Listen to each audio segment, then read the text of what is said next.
Hello, this is Kelly, and today's Prophetic View podcast is about unleashing your prophetic voice. Your voice has power in the uncomfortable spaces. Having a prophetic voice isn't limited to those with the formal title of a prophet. It's about recognizing where your authentic voice carries its greatest influence, often in those uncomfortable, challenging spaces where you feel most out of place. The most powerful prophetic voices throughout history didn't speak where it was safe. They spoke where transformation was needed most.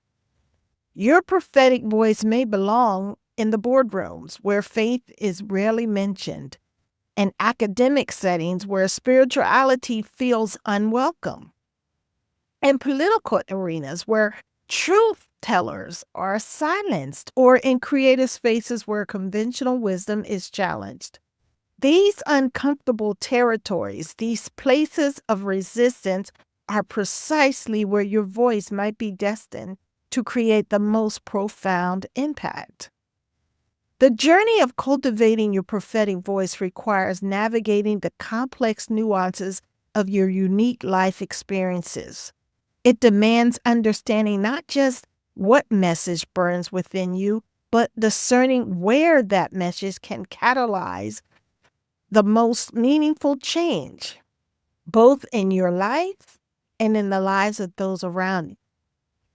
So I need you to think about, are you stuck in that frustrating space between your potential and your purpose? I see you.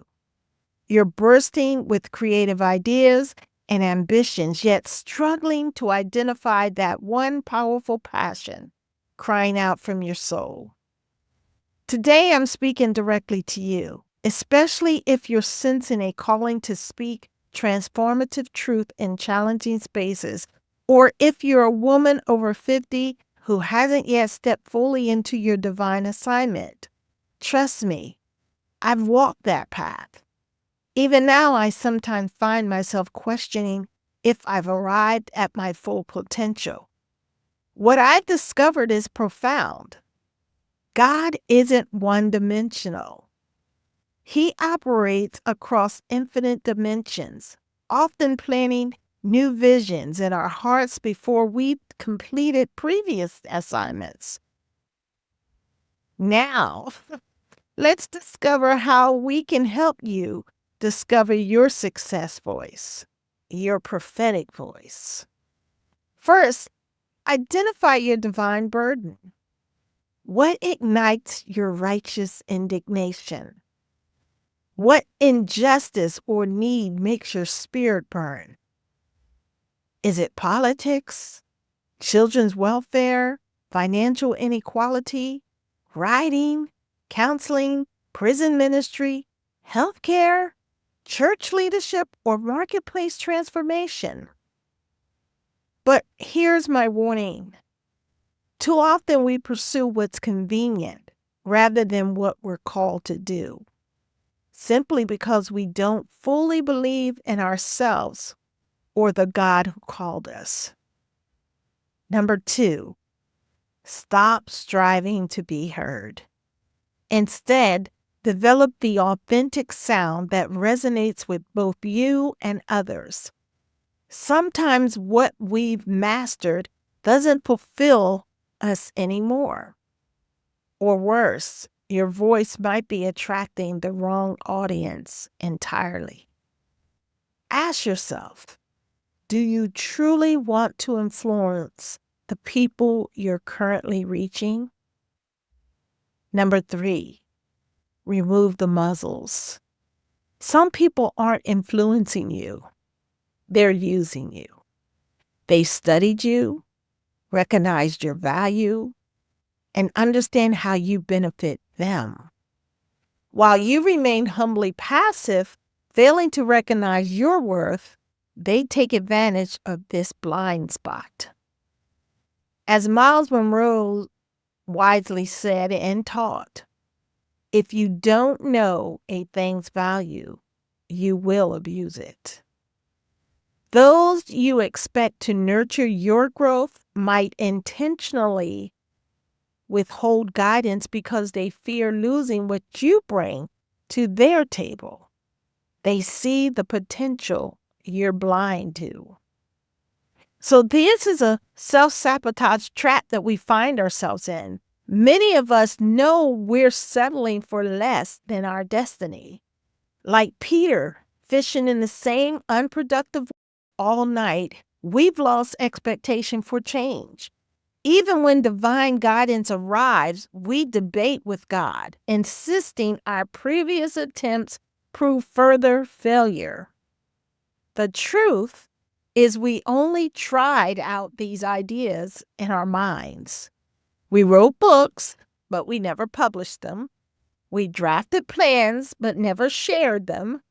We've created programs and slogans that went nowhere. We talked ourselves out of action before even beginning.